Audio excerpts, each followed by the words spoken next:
বিসমিল্লাহির রহমানির রহিম। হ্যালো বন্ধুরা, কী অবস্থা? ভালো আছেন সবাই? আজকে আপনাদের জন্য নিয়ে এসেছি ইয়ার 20 চ্যানেলের মাধ্যমে বায়োফ্লক ট্যাঙ্ক কীভাবে কম খরচে নির্মাণ করবেন। সিমেন্ট ট্যাঙ্ক তৈরি করার জন্য যে ম্যাটেরিয়ালসগুলো লাগে ওগুলোর ব্যাপারে ধারণা দিব। তারপরে ট্যাঙ্কটি কীভাবে নির্মাণ করবেন বিস্তারিত ধারণা দিব। আপনারা আমার সঙ্গে থাকবেন, লাইক কমেন্ট করে শেয়ার করে বন্ধুদের মাঝে ছড়িয়ে দিবেন।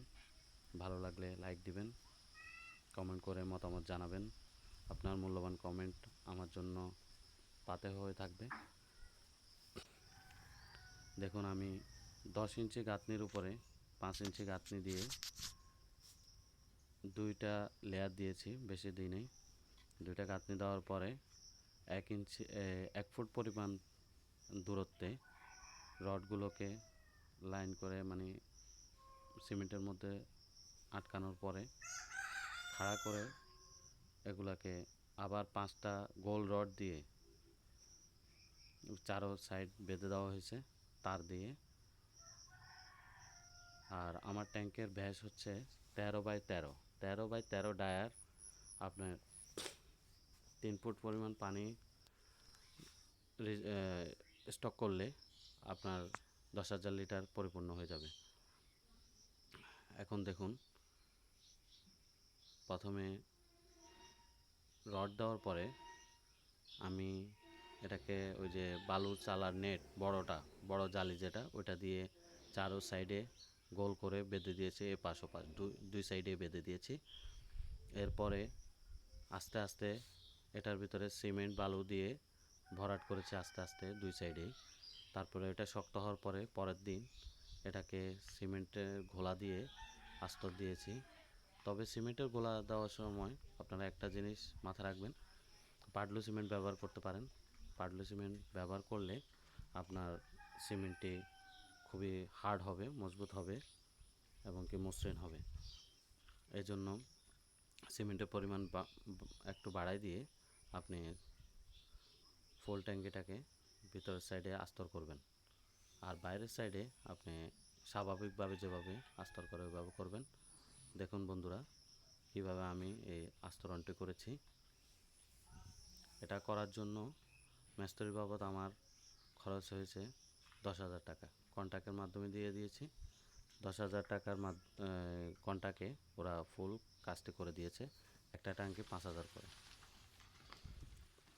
এর পরবর্তীতে এটাই দেখুন, আমার বাড়ির পাশে একটি জমিনে, ওটা ভিটা জমি, ওটাতে করা হয়েছে। দেখুন কিভাবে আমি নিচের অংশটা ঢালাই দেওয়ার জন্য ইট বিছাইছি। এটা আপনি 2 নম্বর বা আপনার যে আদলা কম দামে পাওয়া যায় ওইসব ইট দিবেন, তাহলে আপনার খরচটা কম হবে।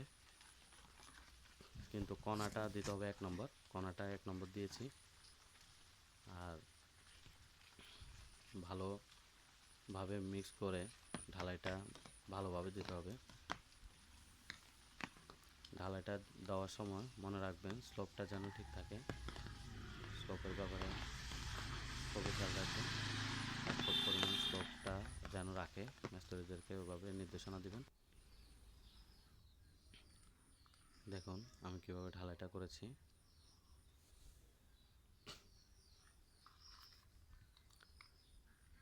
ঢালাইটা সম্পূর্ণভাবে আপনি সব জায়গায় যেন সম্পূর্ণভাবে যায়, নাইলে লিক করবে।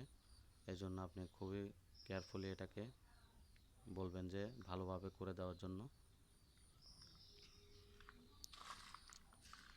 আমি ট্যাঙ্কের উচ্চতা দিয়েছি 3.5 ফিট।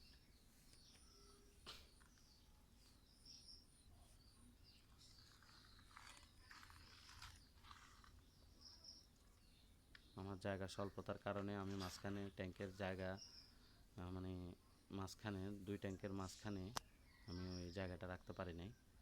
কিন্তু আপনারা আপনাদের জায়গা থাকলে অবশ্যই মাঝখানে জায়গা রাখবেন, যেন ঘুরে ঘুরে সব সাইড দেখা যায়। তবে আমি অন্য সাইডগুলো ঘুরে ঘুরে দেখতে পারি।